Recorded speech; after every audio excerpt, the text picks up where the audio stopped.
Hi guys, welcome po kayo sa aking channel. Ang i-review ko ngayon ay Huawei Matebook 13. Ito po yun. Okay. Ating bubuksan.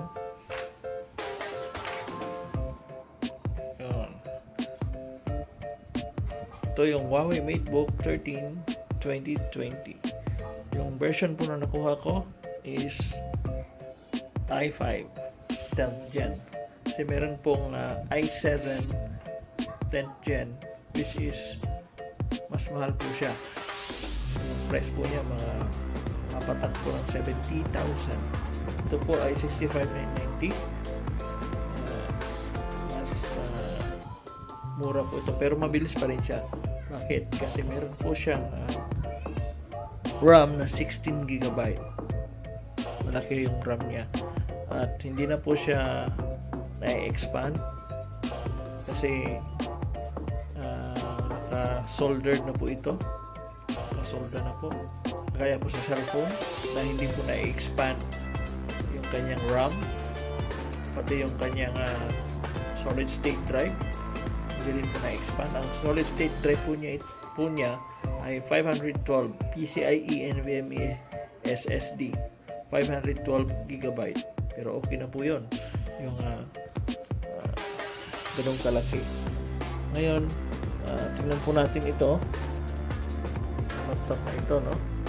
Ito po yung itsura Huawei Matebook 13 inches po yung kanyang screen at 2K screen yung resolution niya. Tingnan po natin mamaya kapag in-open ko na yung kanyang Windows. At yung operating system po niya is Windows 10 64-bit. License na po yan. No need na mag-install po tayo kasi license na po yung kanyang OS. Kita po natin yung kanyang keyboard. Napakaganda. Parang Apple Matebook. Okay. Doon po sa likod, kita po natin yung may mga butas dyan. Dyan po yung exhaust fan, dalawa. Siya po yung nagko-control ng init sa loob. Diyan po niya pinapalabas yung heat. At ito po yung kanyang speaker, no? Dalawa. Sa left and right. Ayan. Malakas din po yung speaker niya. Susubukan po natin yan mamaya. Dito sa side, meron po siyang USB Type-C for data transfer. At sa kabilang side, left side, meron po siyang Type-C rin for data transfer and charging. Diyan din po yung jack, 3.5mm jack, at yung indicator, no? Light indicator ng charging po niya. Okay.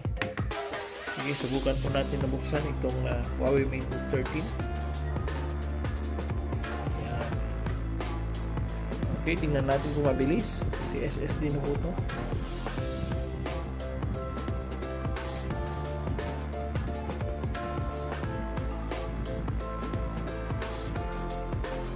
Okay, mabilis po. 8 seconds lang po is na-open na po yung system niya. Doon po sa power button. Ito po yung power button. Meron po siyang fingerprint scanner dito. Diyan po tayo nag-open. Okay, at yung kanyang camera po ay nasa taas ito. Subukan po natin i-on. Camera.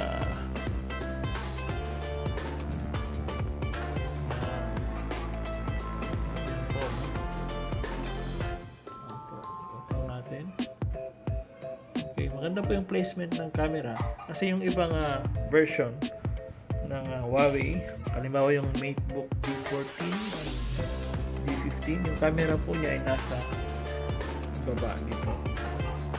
Tinatawag nilang recessed camera for security kasi yung nakikita po ay dito sa ating mukha, dito sa ating hanga kapag tayo ay nag-zoom. Pero yung placement ng Huawei Matebook 13 ay nandito sa taas, which is magandang view po yan kapag tayo po ay mayroong mga online conference or Zoom meeting, ay makikita po yung ating sura. At itong po niya keyboard ay may backlighting kahit madilim kapag trabaho po tayo kasi karamihan sa atin ngayon is dahil po sa lockdown, kuha na lang po, sa bahay na lang po nagtatrabaho. Kaya maganda po ito, kahit madilim ay makikita po yung mga letra. Okay, ito po natin, no? At yung kanyang processor is i5. Yung RAM po niya is 16 GB. Tingnan po natin. Let's dial po natin. Enter. Ayan. Tingnan po natin sandali. Ayan po.